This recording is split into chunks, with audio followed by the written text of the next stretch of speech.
로 넘어갑니다.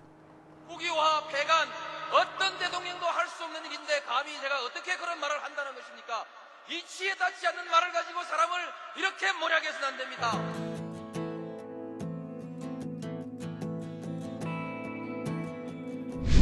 기나긴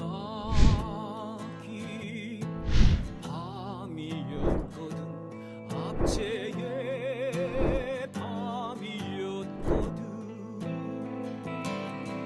사랑이 한 몸 썩어져 이 붉은 사나에 사랑 해방의 횃불 아래 걸고 숨이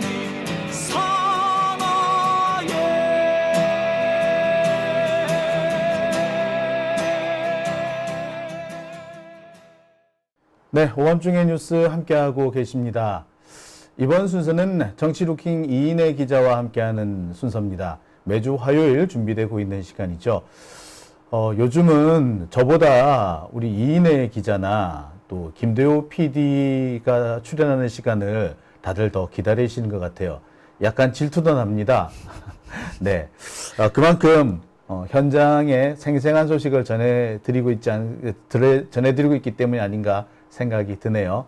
자, 이인혜 기자, 안녕하십니까? 안녕하세요. 네. 반갑습니다. 지난 네. 일주일 동안 어떻게 많은 거 취재해 보셨나요? 네, 많은 걸 이제 취재했는데 네. 좀 아무래도 우리 장 기자님께서 많은 이야기들을 해주셔서 이제 여기서 다뤄지지 네. 않는 이제 상대적으로 조금 이슈가 덜하지만 중요하게 여겨지는 이슈에 대해서 좀 다뤄볼까 합니다. 네. 사실 뭐 이슈를 다루다 보면 그날 미처 다루지 못하는 이슈가 생길 수밖에 없고요. 또 그러다 보면 나중에는 놓치고 지나가는 경우도 많죠. 맞아요. 예. 그리고 이 윤 정부에서 사건을 좀 터트려야지. 그러니까 계속 이슈가 날로 끊임없이 업데이트되고 있어서 힘드네요. 네, 이렇게 하루 즐겁기도 하면서. 정도쯤 이렇게 이거는 킵해뒀다가 내일 써먹자 이게 해서 되는데 킵해뒀다 내일 벌써 내일은 또 새로운 일이 터져버리니까 맞아요. 예, 그만큼 중요하지만 미처 다뤄지지 못하고 그래서 어떻게 보면은 우리 시민들이 알아야 될 사안이지만 알려지지 않고 끝나는 일들이 좀 있죠. 네. 오늘은 그래서 그중에서 어떤 주제를 준비하셨나요? 네. 이제 국회 운영위원회 회의를 보신 분들은 아시겠지만 이제 국가인권위원회에 김용원 상임위원에 대한 사실 논란들이 많았습니다. 그래서 이제 김용원 상임위원에 대한 이야기들을 좀 오늘 해볼까 합니다. 네. 국가인권위원회 상임위원, 그러니까 위원이죠. 인권위원인데 네. 저는 인권위원이 이렇게 인권 탄압으로 논란이 되는 사례는 전 세계적으로 유례가 없지 않을까 하는 생각이 들어요. 그렇죠. 아무래도 이게 인권에 대한 기본적인 개념을 이해하고 그 직무를 수행하고 있나 의심이 들 정도로 굉장히 인권 탄압에 대한 부분들이 이제 많이 있는데 그 부분에 대해서 오늘 좀 자세하고 깊게 좀 다뤄볼까 합니다. 네. 이게 꼭 다뤄야 되는 이유가 있습니다. 즉 다뤄드려야 되는 이유 중에 하나가 바로 이 인권위원 김용원이죠. 예. 네. 김용원 위원이 유엔으로부터 저 사람 좀 잘라라 하는 서한을 받았죠. 서한은 그 편지가 날아왔다 그러죠. 네. 오죽했으면 유엔에서 나서가지고 저 사람 잘라라 네. 라는 얘기를 했을까 하는 생각이 듭니다. 네. 자, 오늘 준비한 얘기는 이겁니다. 바로 이 사람 때문에 대한민국이 인권 후진국으로 추락합니다. 오죽했으면 유엔에서 한국 정부에 요구합니다. 김용원 인권위원을 제발 좀 잘라버려라. 네, 오늘 준비한 주제인데 사실 많은 분들이 몰라요. 근데 그렇죠. 너무 중요한 얘기거든요. 네. 아니 어떻게 인권위원인데 유엔으로부터 저 사람 좀 잘라라라는 얘기를 들을 정도면 뭔 무슨 짓을 했길래 저런 얘기를 듣나. 맞습니다. 참. 야, 이게 사실 우리나라가 인권 선진국으로 특히 인권위원회를 아시아에서는 처음 만들었고 그리고 또 인권위원회를 너무 잘 만들어서 아시아권에서는 상당히 모델 케이스로 이렇게 인정받던 나라였어요. 근데 이게 이명박 박근혜 정부 거치면서 망가지기 시작하더니 이제 잠시 이제 문재인 정부에서 좀 회복이 됐다가 이 윤석열 정부 와서 다시 망가지게 된 거거든요. 그렇죠. 오죽했어. 근데 심지어는 이제는 이 인권위원 잘라라 소리까지 나오니까 참 절망적이라고 해야 되나? 화가 난다고 해야 되나? 예, 그런 일이 생기네요. 네. 자, 그러면 일단 이 김용원 위원이 어떤 사람인지부터 좀 짚어봐야 되겠죠? 네. 이 사람은 네. 어떤 사람인가요? 우선 지금 김용원 상임위원이 이제 지금 오는 9월 3일에 이제 송두환 국가인권위원회 위원장이 있습니다. 그분이 이제 9월 3일에 임기를 만료하게 되거든요. 네. 그래서 이제 지난 7월 16일에 이제 국가인권위원회 위원장에 대한 후보자들을 공모했고 7월 17일에 이제 서류 심사를 해서 이제 23일에 대통령 측에 한 3-4명 후보군을 정해서 이제 전달한다고 합니다. 그래서 아마 오늘 전달했을 것인데요. 그런데 이제 이 김용원 이제 상임위원이 이 후보에 이제 신청을 하게 된 거죠. 위원장으로. 이 사람이 인권위원으로 있어도 문제인데 네. 지가 인권위원장을 하겠다라고 라고 하면서 신청을 한 겁니다. 한마디로 그렇죠. 공모에 공모를 한 거죠. 그랬는데 이제 앞서 언급한 그 유엔 서한 때문인지는 몰라도 이제 서류 심사에서 다행히 탈락을 했습니다. 다행이네요. 네. 아마 윤석열 정부니까 네. 이 사람도 검사 출신인가 그렇죠? 그렇죠. 그래서 네. 윤석열이라면 날 임명해 줄 거야라고 생각을 하고 이런 짓을 하지 않았나 싶은데 그렇죠. 다행히 탈락은 했네요. 네. 자, 지금 인권위원 5명을 최종 대통령한테 이렇게 추천을 했다고 하는데, 자, 이 기사 내용이 재밌습니다. 인권 장사치라는 표현이 나왔어요. 예, 인권 장사치 김용원은 탈락이라는 네. 이런 기사가 나올 정도로 오죽했으면 이런 기사가 나올까 싶어요. 그러니까 인권위원회에 대해서 막말을 쏟아내서 계속 논란이 되고 있었던 상황이었는데 그 김용원이 이제 탈락을 했다. 그래서 나름 국가인권위원회가 더 망가지는 부분을 좀 그래도 막았다라고 할 수가 있는 거죠. 네. 그나마 더 망가지는 것은 막았다. 네, 그렇습니다. 그런데 이제 이 부분에 대해서도 자기가 떨어진 것에 대해서도 사실 후보 추천위원회에서 따로 이제 김용원 상임위원이 떨어졌다 이런 이야기를 하지 않았습니다. 그런데 본인이 직접 보도 자료를 내고 서류 심사에 떨어졌다라고 이야기를 하면서 그 후보 추천위원회가 잡스럽고 엽기적이다라고 이야기를 한 것입니다. 또 막말을 한 거죠. 잠깐만요. 그러니까 본인이 탈락을 했는데 네. 탈락한 것에 대해서 본인의 이름으로 보도 자료를 내면서 탈락했다는 얘기는 네. 아무도 안 했는데 본인 스스로 밝히면서 날 떨어뜨린 저놈들이 나쁜 놈이야. 라는 취지로 이제 발언을 한 것이죠. 예, 네. 잡스럽고 엽기적이다. 네. 아니, 지 탈락시키면 잡스럽고 엽기적인가? 그러니까요. 지금 본인의 논란에 대해서는 또 이야기하지 않고 사실 추천위원 넣을 때부터 이 추천위원회에 이 사람을 넣어달라 그런 식으로 계속 그 인권위원회 회의를 할 때마다 이야기를 했었다고 합니다. 그러니까 인권위원회, 그러니까 인권위원장 추천위원회를 네. 만들 때부터 그러니까 추천위원회 네 사람을 좀 심겠다. 네, 그래서 이야기를 계속 하고 있었는데 그것도 잘 안 되고 지금 서류 심사에서 떨어지니까 이런 폭언을 쏟아내는 거죠. 글쎄, 인권위원이라고 하면은 글쎄 적어도 인간에 대한 어떤 그 존중감, 그렇죠. 이런 존중심 이런 게 있어야 되지 않습니까? 그 우리나라 헌법의 가장 기본적인 것이 인간의 존엄성인데 인간에 대한 존엄성이라는 걸 가지고 있다면 적어도 이런 식의 대처는 하지 않았으리라 생각되는데 오히려 인간을 경시하고 있는 모습을 우리가 목도할 수가 있는 거죠. 추천위원들이 잡스럽고 엽기적이다. 그러니까 이게 진짜 막말했네요. 네. 그러니까 이런 계속 막말 마일리지를 정립하고 있던 상황에서 지금 이제 후보 추천위원회까지 지금 연이어서 비판을 한 겁니다. 근데 예. 비판의 수준이 도를 넘었다. 이제 선을 넘은 부분이 많은 거죠. 인권위원장뿐만 아니라 인권위원을 해서는 안 될 사람 같네요. 네, 애초에 이 윤석열 대통령이 이제 거의 이 상임위원회 차관급이거든요. 근데 윤석열 대통령 몫으로 해서 지명이 되었고 또 군 인권 보좌관이라고 해서 그 그 직까지 겸직을 하고 있는 상황이에요. 굉장히 중차대한 임무를 맡고 있는 사람이 이런 폭언과 막말과 또 어떻게 보면 인권에 대해서 가장 기본적인 개념도 모르는 듯이 행동을 하고 있는 부분들이 문제가 되는 겁니다. 참 원래 이 사람이 검사 출신이잖아요. 네. 연수원 19기더라고요. 네. 연수원 19기니까 윤석열보다는 한 3년 정도 아니 한 4년 선배가 되겠네요. 연수원 19기. 근데 아무리 그래도 보통 이 정도로 심하지는 않는데 근데 정말 심하네요.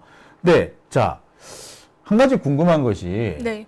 유엔으로부터 이 사람 좀 잘라라. 네. 그러니까 유엔으로부터 잘라라 이런 데서 서한을 받았다고 하는데 네. 그 얘기부터 좀 해보죠. 도대체 네. 뭘 때문에 유엔에서 잘라라라는 그런 서한까지 오게 됐을까요?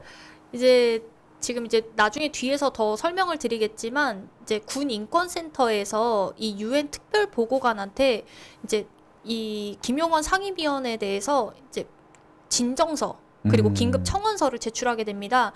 이제 유엔에는 특별 보고관이라고 해서 이제 인권에 대해서 부당한 침해를 받지 않도록 인권 옹호자들이 활동을 할 때에 어떤 침해를 받지 않도록 하기 위해서 특별 보고관 제도를 설립을 했고 이제 특정 국가나 혹은 단체에서 인권 활동을 했을 때 그것에 대해서 이제 보고를 받고 또 그것에 대한 견해를 하는 업무를 맡고 있어요. 일종의 감시자 역할인 거죠. 그렇죠. 그러니까 유엔의 감시자. 유엔의 감시자이자 인권 전문가라고 할 수 있는 사람인 건데 이제 이 사람한테 군 인권센터에서 지금 김용원 상임위원이 군 인권센터를 상대로 손해배상 소송을 청구를 했었고 또 하나는 이제 윤일병 사건이라고 2014년도 4월에 있었던 그 이제 군내에서 폭력 행위가 있었던 부분이 윤일병 있었습니다. 사건이 아주 많이 알려져 있는 사건이죠. 그 윤일병 유가족분들에 대해서 이 김용원 상임위원이 수사를 의뢰한 거예요, 경찰한테. 아니 군 사망 사건의 피해자인데 피해자의 가족인데 네. 그 피해자 가족을 상대로 수사를 해달라. 네, 경찰에 수사 의뢰를 한 그거를 거예요. 인권위원이 했다고요?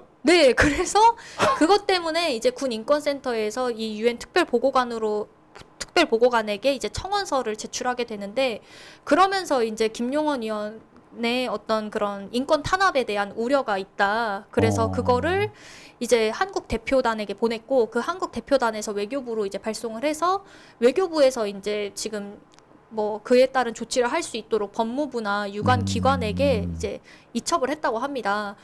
그래서 이에 대한 어떤 조치들이 어떻게 이루어질지는 이제 봐야 알겠지만 지금 그만큼 유엔에서도 우려할 만큼 심각한 인권 탄압이 있다, 소지가 있다.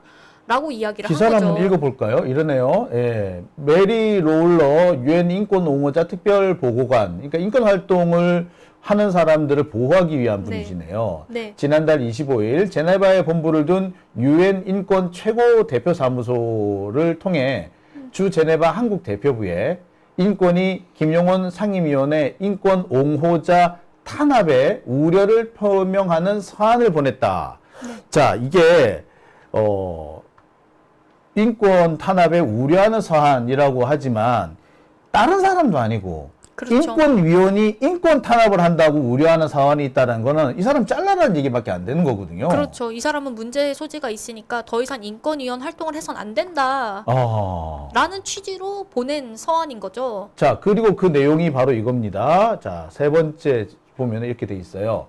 군인권보호관을 겸하고 있는 김 의원이 지난해 10월 윤일병 사건 재진정 사건에 대한 기각 결정을 항의하기 위해서 인권위 15층 상임위원실 복도에 진입한 군 사망사건 유가족과 인권활동가들을 건조물 침입 혐의로 경찰에 수사 의뢰했다. 그리고 이때 같이 그 수사 의뢰 당한 사람이 그러니까 윤일병 가족들이라는 말씀이신 거죠. 네네. 윤일병 그러니까 옛날에 그런 말이 있었어요. 그 윤일병 사건이 일어나고 얼마 지나지 않아서 임병장 사건인가가 났었거든요. 네. 그래서 그때 임병장 사건은 뭐냐면은 그 집단 따돌림이나 괴롭힘을 견디다 못해서 총기 난사 사건이었거든요. 그래서 무슨 얘기가 나돌았느냐, 그 군에서 참으면 윤일병이 되고 못 참으면 임병장이 된다. 이런 얘기가 나올 정도였어요. 그러니까 참으면 죽는 거고 못 참으면 총기 난사와 같은 예. 그런 사고를 벌일 수 있다. 근데 뭐 이 정도 참 심각한 사건이었는데 네. 그 정도 중요한 인권 탄압의 대표적인 우리나라에서 제일 인권 사각지대라고 하면 몇 군데가 있는데 그 중에 군대가 꼽혔다는 거는 어떻게 보면 참 부끄러운 일이 그렇죠. 아닐 수가 없거든요. 그렇죠. 근데 그런 피해자를 자기한테 항의를 했다라는 이유로 고소고발을 했다고. 그렇죠. 그리고 심지어 이 군 인권 보호관이 생기게 된 가장 결정적인 이유 중에 하나도 사실 이 윤일병 그렇죠. 사망 사고가 윤일병 사건 때문에 네, 생긴 거죠. 사망 사고가 일어나고 나서 군 인권 보호관 제도가 필요하다라는 이야기가 나왔는데 그런데 그 유가족들에게 이제 지금 경찰에 수사 의뢰를 했다라는 부분이 말이 안 되는 거죠. 참 이거 뭐라고 말을 못 하겠어요. 이거는 사실 상상을 좀 초월하는 그런 일인데 그러니까 결국에 자기한테 쳐들어왔다. 항의를 하기 위해서 쳐들어왔다는 이유로 지금 그렇게 나한테 쳐들어왔어? 어이씨 그럼 너 한 엿 먹어봐. 이렇게 한 거 아니에요. 근데 나중에 이제 유가족들의 말에 따르면 이제 이 검찰에 이제 경찰이 여기에서도 보시다시피 14명을 검찰로 송치했다. 그 이후에 어떤 게 있었냐면은 이제 경찰의 수사 의뢰에서 관련 내용이 이제 보도가 돼요.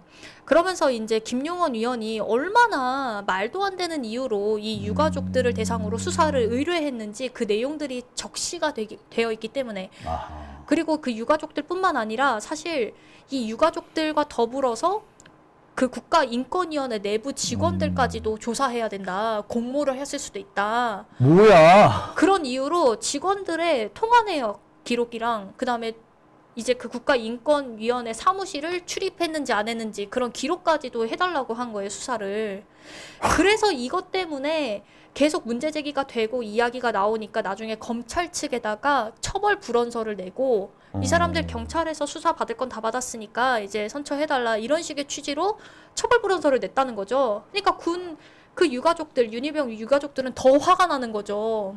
그러니까 괴롭힐 만큼 괴롭혔다 얘기네. 그렇죠. 그러니까 이 사람이 애시당초에 이렇게 고소 고발을 낸 거, 수사 의뢰를 낸 거는 상대방을 괴롭히기 위함이었지 진짜 무슨 문제가 있어서 뭐 그건 아니었다는 얘기인 거 아니에요. 그렇죠. 그리고 본인이 문제될까봐 이제 정리를 한 부분도 없잖아 있는 것 같고요. 나중에 이제 논란거리가 되니까 슬그머니 자 근데 그뿐만이 아니라고 들었어요. 네. 윤일병 사건과 관련해서 아까 보니까 그 사건을 각하했다라는 얘기가 나오더라고요. 네. 그러니까 이것도 아마 그러면은 윤일병 가족들이 그 인권위원회 와가지고 항의 시위를 벌인 것에 대한 보복 차원이다 이 얘기였던 모양이죠. 그렇죠. 이제 조금 더 자세히 말씀을 드리면 네. 원래 이제 작년 이제 이분이 작년 2월 6일에 이제 취임을 하게 되면서 군 인권 보호관으로서 이제 활동을 같이 해왔어요. 그리고 2개월 뒤에 이 윤일병 유가족분들이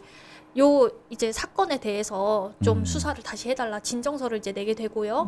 이제 진정서를 내게 되면서 실제적으로 조사를 굉장히 많이 했다고 해요. 활발하게.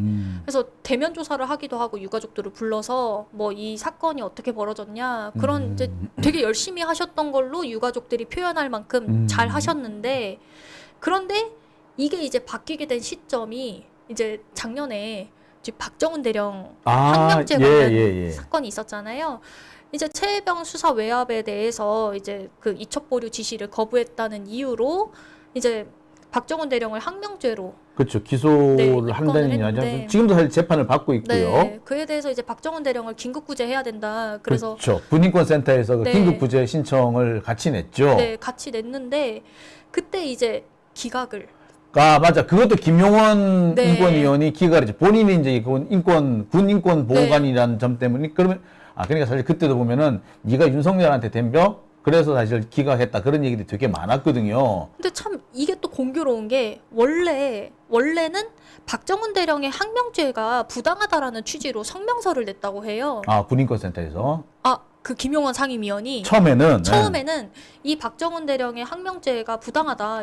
오. 이제 국방부 검찰단에서 이 수사 자료를 경북 경찰청으로부터 회수한 그 과정도 문제가 있다라고 하면서 이제 박정훈 대령의 항명죄를 가지고 이제 이야기하는 부분들이 부당하다라고 그치. 하면서 그건 성명서까지 정상이지. 냈는데 그래 놓고서는 갑자기 돌연 입장을 바꾼 거예요. 이 사람이 각하를 하게 된 거죠. 근데 그 각하의 좀 원인이라고 지금 꼽히는 것 중에 하나는 중간에 이종섭 장관 당시 국방부 장관과 통화를 했다는 부분이 있었어요. 맞아요. 그 김용원 그러네. 그러고 보니까 그때까지만 초반에는 그 인권위원회에서 박정훈 대령을 구제해 줄 것처럼 그렇게 보도가 네. 됐었죠. 근데 갑자기 기각이 각하게 나왔다 그래가 다들 의아해 했었어요. 근데 최근에 이제 알려진 바로는 그 사이에 그 이종섭 장관하고 통화가 있었던 것 같더라. 그리고 네. 그 뒤에 갑자기 김용원의 입장이 바뀐 걸로 그렇죠. 그렇게 돼 있었죠. 누가 봐도 이종섭 장관과 통화하고 나서 입장이 바뀌었다라고밖에 볼 수 없는 부분이 있었는데 이제 이런 입장 번복들이 있으니까 윤일병 유가족들을 포함해서 그 당시 군 사망 사고 유가족들이 얼마나 분개했겠어요. 그렇죠. 남의 일이 아니지. 그렇죠. 이 박정훈 대령 같은 사람만 있었어도 우리 아들이 그렇게 제대로 된 억울한 그 죽음에 대해서 제대로 밝혀질 수 있었을 텐데 박정훈 대령 같은 사람만 있었으면 그래서 그 사람에 대한 이제 안타까운 마음과 좀 잘 지켜졌으면 좋겠다라는 취지 하에서 이 윤일병 유가족들을 포함한 이제 군내에서 사망을 하게 된 유가족들이 모여서 긴급 기자회견을 열었고 지난해 9월 5일, 11일 이렇게 두 차례에 걸쳐서 이제 긴급 기자회견을 열면서 김용원 의원 비판하고 사퇴하라 이런 이야기들을 했는데 그리고 나서 한 달 만에 갑자기 윤일병 유가족들에 대한 진정서를 이제 더 이상 조사하지 않겠다, 각하하겠다라고 해버린 거예요. 그러니까 누가 보더라도 이건 보복성으로 했다라고밖에 볼 수 없는 부분인 거죠. 그러니까 인권위원이 한마디로 그 자신의 행동을 자신의 이해관계에 따라서 왔다 갔다 하고 있는 셈이네요. 그렇죠. 그러니까 이종섭한테 전화 받고는 박정훈 대령 사건 자신의 기존 입장을 뒤집어 가지고 기각 각하해버리고 그 다음에 거기에 대해서 항의를 한다는 이유로 그 사람들이 항의한 사람들이 낸 사건을 또 그 전까지 열심히 조사해오다가 갑자기 그렇죠. 기각 각하해버리고 한마디로 내 기분 나쁘면 안 한다. 그러니까요. 뭐야 이게 이렇게 아니 인권이라는 건 이렇게 아니 인권이라는 건 보편적인 거잖아요. 보편 타당한 거잖아요. 그래서 누구든 누려야 되는 것이고 누구든 그 사람이 설령 정말 아주 나쁜 사람이라도 최악의 뭐 범죄자라고 하더라도 지켜줘야 되는 게 인권이라는 전제 하에 있거든요. 그렇기 때문에 그 사람하고 나하고 민원인하고 나하고의 어떤 다른 개인적인 관계를 떠나서 해야 되는데 근데 그런 식으로 개인적 친소 관계나 뭐 이런 것 때문에 이렇게 입장을 팍팍 바꾸면 인권위원으로서의 자격이 없죠. 당연히 없다고 봐야겠지. 그렇죠. 그리고 이 유가족들 입장에서 더 분개하는 지점 중 하나는 이제 이 각하 이유를 들어서 국가인권위원회 법에 제32조 제1항 제4호에 따르면 이 진정 사건에 대해서 그 원인이 발생된 사건, 그 사건이 발생한 지 1년 뒤에 만약에 진정서를 낼 경우에는 이거를 할 수 없게끔, 각하할 수 있게끔 그 법이 있대요.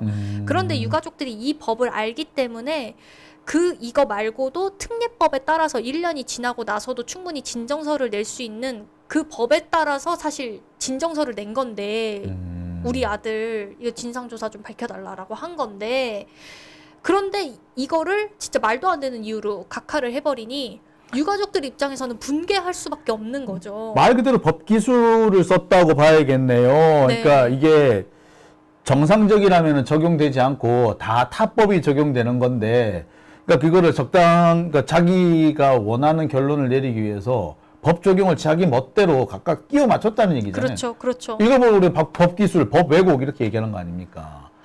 그러니까 그렇게 해서 실제로 피해를 본 사람은 군에서 사망사고 피해자, 그렇죠. 인권의 침해를 받았던 그 유가족들이라는 거고 가해자는 인권위원이라는 거네요. 그렇죠. 그런 아이러니한 상황이 벌어진 상황에서 유가족들이 더 이상 참을 수 없으니 이 김용원 상임위원에 대해서 이제 항의성 방문을 한 거죠. 근데 이 과정도 참 그런 게 그때 당시 김 상임위원 없었고요. 그리고 1시간 기다려서 유가족들이 겨우 그 송도한 위원장을 만나서 면담을 했고, 물론 그 김 상임위원의 그 사무실에 가서 막 노크도 하고 나와라 이야기도 했지만 아무 반응이 없었다고 합니다. 뭐 없었으면 네. 자리 없었으면 그럴 수도 네, 있겠네요. 뭐 물리적 폭력을 행사한 것도 없었고요. 그런데도 이 사람들을 불법 침입 그리고 특수 공무집행 방해 이런 식으로 해서 수사를 의뢰한 거죠. 그러니까 아니 인권위원이라는 사람이 어떻게 이렇게 행동할 수가 있냐고요. 야, 좀 말이 안 나오는데 어떻게 이런 사람이 인권위원이 됐나 싶을 정도예요. 그렇죠. 근데 저도 의문이에요. 사실 윤석열 대통령이 지명을 아무리 패급 주변에 패급이 보인다고 하지만 패급 주변에 패급. 네. 아 너무 정말 이 부적격 그 이상을 넘어서 해서는 안 되는 사람이 인권위원회에 앉아서 지금 자기가 인권위원이다라는 걸 가지고 계속해서 뭔가 이야기를 하고 있는 부분들이 있잖아요. 권력을 남용을 하는 거네요. 네, 진짜 이 직권 남용에 대한 문제점이 심각한 거죠. 이 사람 같은 그러니까 이 경우. 사람이 사실 윤석열하고 가깝다는 점 외에는 딱히 인권위원이 될 만한 이유가 없는 사람이에요. 오히려 보면은 정치에 되게 관심이 있어가지고 여러 네. 차례 출마하려고 네. 했던 사람이라 아마 이 사람도 아마 본인이 지금 출마하려고 하고 있는 것 같아요. 아마 지난번에도 제가 알기로는 출마를 하려고 했던 걸로 알는데 공천을 못 받았나? 아무튼 그런 걸로 알아요. 아니, 그래서 그때도 좀 맞아요. 논란이 있었죠. 자기 고향 부산에다가 국가인권위원회 상임위원 해가지고 뭐 명절 맞아요, 인사까지 맞아요. 했다니까요. 현수막까지 내걸어서. 그 사람 부산 영도가 그 사람 고향이에요. 부산 영도 고향이 청학국민학교인가 뭐 거기를 나왔더라고요. 그랬던 사람인데 이 사람이 옛날 옛적에 그 형제복지원 사건이라고 있었는데 그 형제복지원 사건을 맨 처음 그 끄집어낸 사람이 김용원이었다고 하더라고요. 그래서 형제복지원에서 그렇게 숱한 인권 탄압이 있었다는 게 이 사람 때문에 시작된 거라고 알고 있거든요. 그러니까 그것 때문에 이 사람이 이제 인권위원으로 위촉이 된 걸로 압니다만 지금까지 살아온 궤적을 보면 인권하고는 별 관련이 없는 사람이에요. 맞아요. 그 솔직히 말하자면 형제복지원 사건도 이 사람이 정말 무슨 사명감이 있어서나 이래서 나온 게 아니라 정말 우연이었어.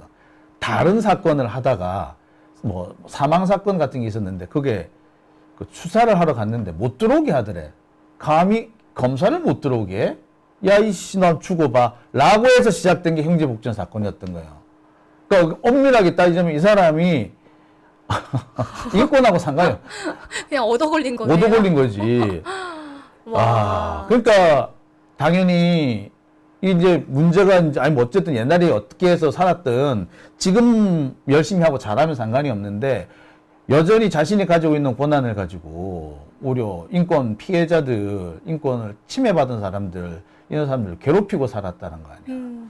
그러니 당연히 유엔으로부터 저 사람 잘라라 소리를 들을 수밖에 없겠네요. 그렇죠. 저는 이 유엔 인권 이제 특별 보호관에 특별 보호관에 그 서한에 따라서 어떤 조치들이 명확하게 이루어졌으면 좋겠어요. 차라리. 네. 근데 윤석열 정권에서 될지는 조금 걱정스럽긴 하네요. 맞습니다. 네. 예. 자, 그런데 이 양반이 과거에 전력이 좀 화려하다 그러거든요. 네. 아까 말씀을 드렸듯이 그 형제복지원 사건 같은 건 이 사람의 어떻게 보자면은 그 레전드 시기, 뭐 리즈 시기였는데 리즈 시기 하나를 빼고 나면 나머지는 다 엉망진창이라고 그래요. 무슨 일들이 있었나요? 사실 이분이 KBS에도 나오셨던 분인데요. 무슨 이제 일로? 1990년 1월에 이제 그분이 당시 이제 부산지검에 근무했었는데 이 김용원 당시 검사랑 포함해서 부산지검 검사 4명과 여성 접객원들끼리 술을 마시고 있었는데 그때 불법 단속, 그러니까 불법 그런 술집을 운영하는 사람들, 영업을 하는 사람들에 대해서 이제 수사 단속에 나섰던 경찰하고 그 경찰하고 함께 취재에 나섰던 KBS 기자단들, 취재단들이 있었어요. 네. 근데 그 사람들이 하필이면 그 현장을 포착한 거예요. 술을 먹고 있던 현장을.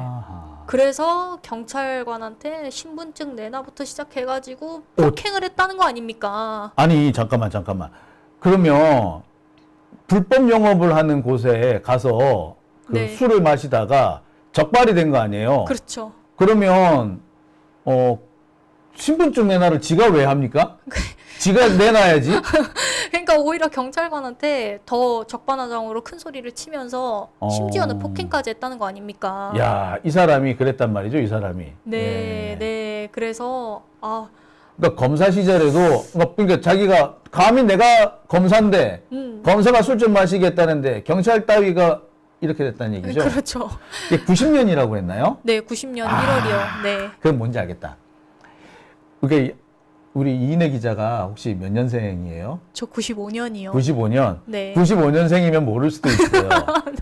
자, 우리나라에 상당히 암울한 시기가 있었던 거는 얘기를 하는데, 자, 우리나라가 과거에 그 유흥업소는 12시 이후에는 영업할 수가 없었어요. 영업시간 제한이라는 제도가 있었어요. 근데 식당은 10시까지, 술집은 12시까지.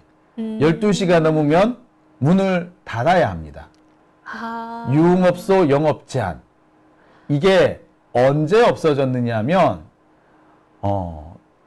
96년인가 그때 헌법재판소에서 이게 위헌 결정이 났어요. 그래서 심야 영업이 허용이 된 거였어요. 몰랐죠? 이런 경우가 있는지 몰랐죠. 12시 넘으면 12시에 통행금지 있었다는 얘기는 알았지만 그 뒤에 영업금지가 있었다는 건 몰랐죠. 몰랐어요. 그러니까 영업금지가 돼 있는데 술집이 영업금지 한다고 순순히 닫느냐? 안 닫는 데가 있었던 거죠. 그러니까 보통 그런 데 이제 가서 이제 술을 마시는 거고 아마 그게 걸린 거죠. 그렇죠. 네. 그러니까 불법 영업이라는 게 그 불법 영업을 말하는 걸로 보이는데 그래서 걸렸으면 사실 미안한 죄송합니다가 정상이지 검사가 그러면 안 되잖아. 맞아요. 그런데 뭐 좁혔다고? 이런 나쁜 시끼를 봤나? 그러고 보니 나는 이 사람 진짜 나쁜 사람이네. 당시 저희 부친이 공무원이셨는데 네. 그 당시에 그 구청에서 이런 거 단속하시는 분이셨어요. 야간 영업 단속하시는 분. 경우에 따라서는 우리 아버지가 피해를 받을 수도 있겠는데. 그럼요. 부산지검이면 거기 오우 씨 가발 열을 확 받네.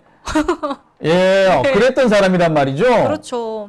그런데 사실 그 이후가 더 문제가 되는 게 그 당시 그 현장을 포착했던 KBS 기자를 대상으로 뇌물 혐의를 적용해서 나중에 기소를 하게 돼요. 보복 기소네요? 그렇죠. 그래서 이 사건이 너무 이제 논란이 커지자 이것을 계기로 이제 검사직을 그만두게 되는 거죠.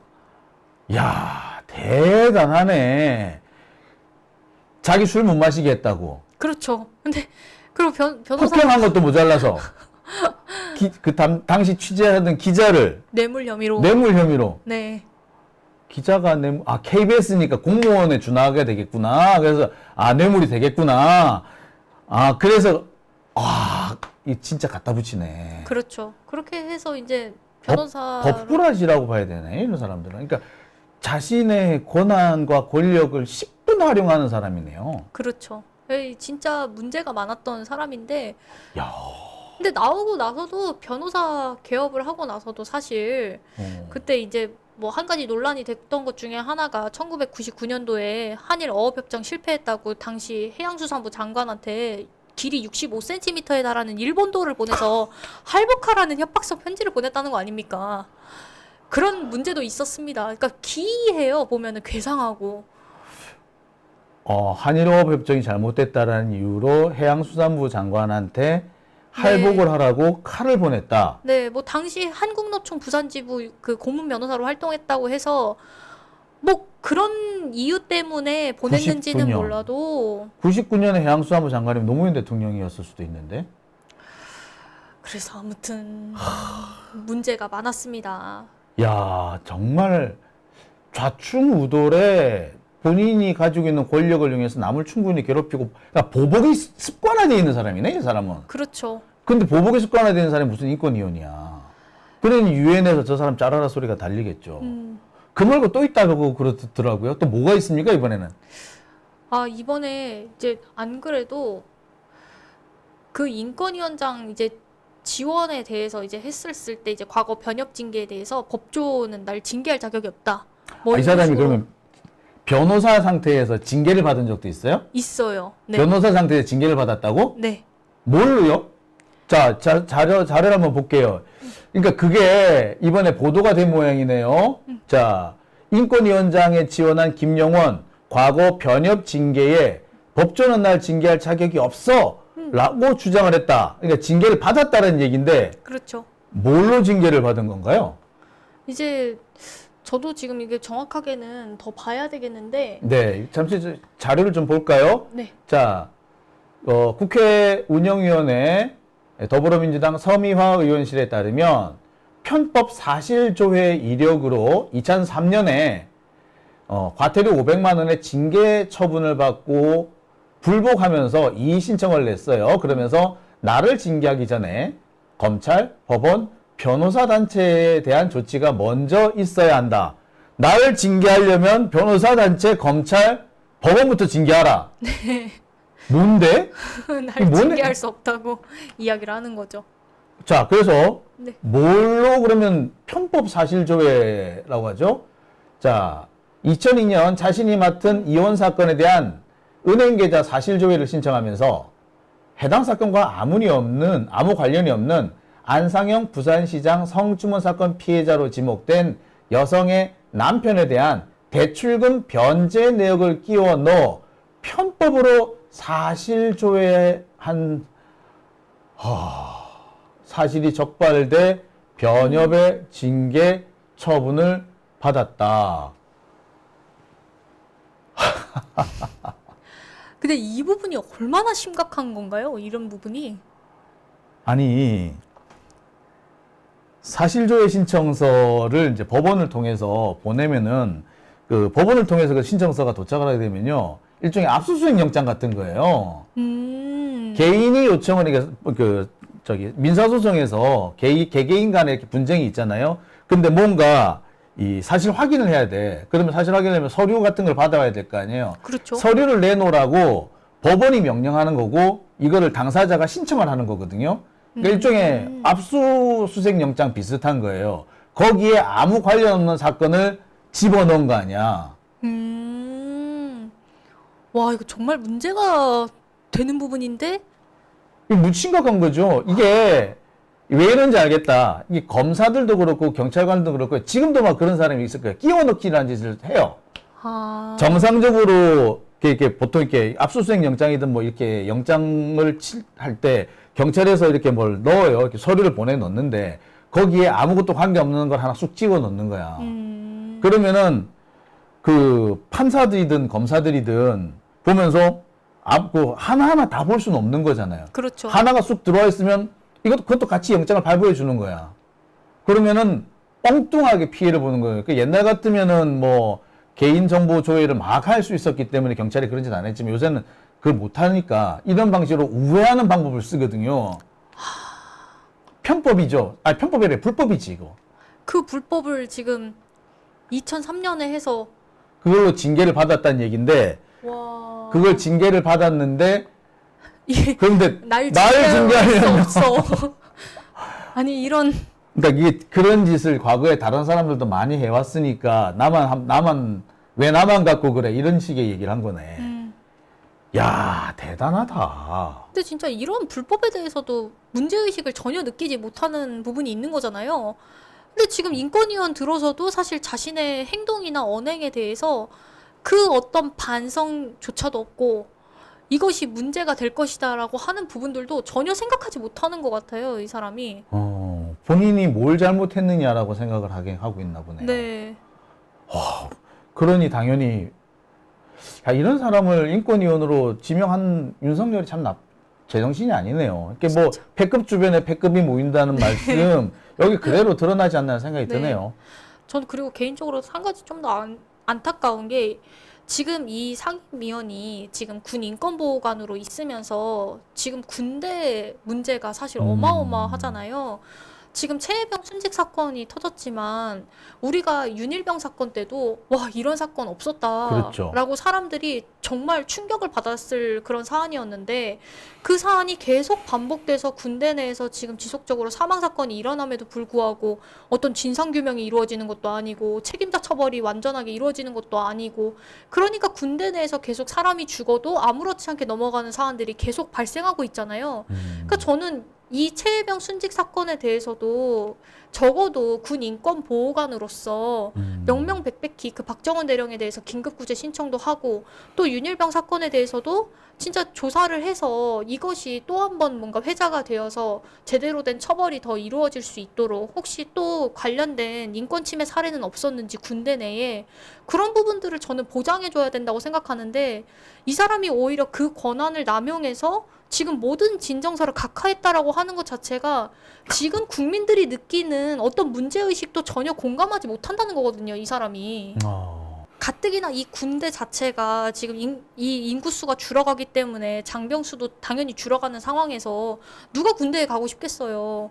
전 제 아들이 있다고 하더라도 안 보낼 것 같아요. 안 보내고 싶을 것 같아요, 정말로. 아무튼 이제 유엔에서 잘라라라는 이런 뭐 요구까지 왔으니까 좀 변화가 좀 있었으면 하고요. 정 안 되면 이런 사람은 탄핵해야 돼. 이런 사람을 탄핵해야 돼. 맞습니다. 네. 예. 자, 우리 민주당 쪽에서도 좀 신경을 써주셨으면 하는 바람 가져봅니다. 자, 오늘 그동안 제가 빼먹었던 부분인데 네. 많은 분들이 공감할 수 있는 중요한 얘기들 많이 해주신 것 같아요. 네. 앞으로도 계속 이렇게 제가 미처 챙기지 못한 중요한 얘기들 많이 해주시기 바랍니다. 네. 제가 살살 찾아서 전해드릴 수 있도록 할게요. 자, 네. 오늘 고맙습니다. 네, 감사합니다.